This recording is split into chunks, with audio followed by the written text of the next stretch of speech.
Henry, James, and Gordon were miserable. They had been shut up for several days for being naughty and longed to be let out again. At last Sir Topham Hatt arrived. "I hope you are sorry," he said, "and understand that every job on the railway is important. We have a new tank engine called Percy, who helps pull coaches, and Thomas and Edward have worked the main line nicely. But I will let you out now if you promise to work hard." "Yes, sir," said the three engines, "we will." "That's right, but please remember that this no shunting nonsense must stop."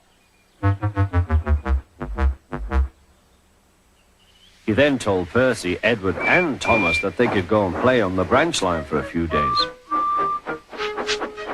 And they ran off happily to find Annie and Clarabelle at the junction.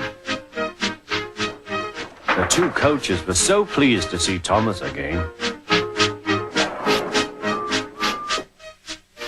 Edward and Percy played with freight cars. "Stop, stop, stop," screamed the cars as they were pushed into their proper sidings. But the two engines laughed and went on shunting till the cars were tidily arranged.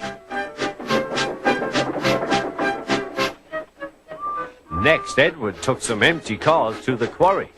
Percy was left alone. He didn't mind that a bit. He liked watching trains and being cheeky to the other engines. "Hurry, hurry, hurry," he would call, and they got very cross.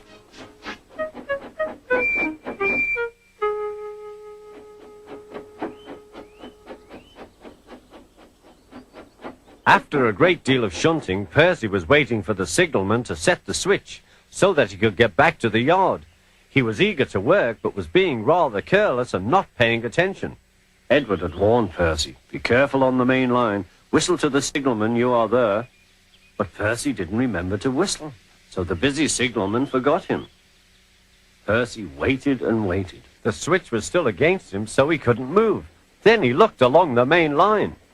"Peep, peep!" He whistled in horror, for rushing straight towards him was Gordon with the express. "Oh!" groaned Gordon.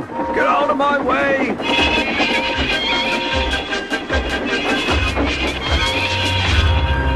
Percy opened his eyes. Gordon had stopped with Percy's buffers a few inches from his own. But Percy had begun to move. "I won't stay here. I'll run away," he puffed.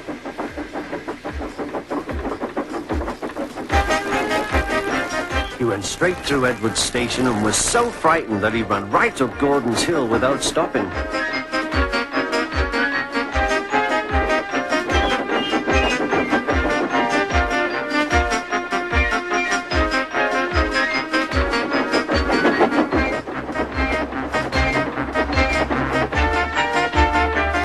After that, he was tired, but he couldn't stop. He had no driver to shut off steam and apply the brakes. "I want to stop, I want to stop," he puffed. The man in the signal box saw Percy was in trouble, so he kindly set the switch. Percy puffed wearily onto a nice empty siding, ending in a big bank of earth. He was too tired now to care where he went. "I want to stop. I want to stop. I have stopped," he puffed thankfully. "Never mind, Percy," said the workman as they dug him out. "You shall have a drink and some coal, and then you'll feel better." Presently, Gordon arrived. "Well done, Percy. You started so quickly that you stopped a nasty accident." "I'm sorry I was cheeky," said Percy.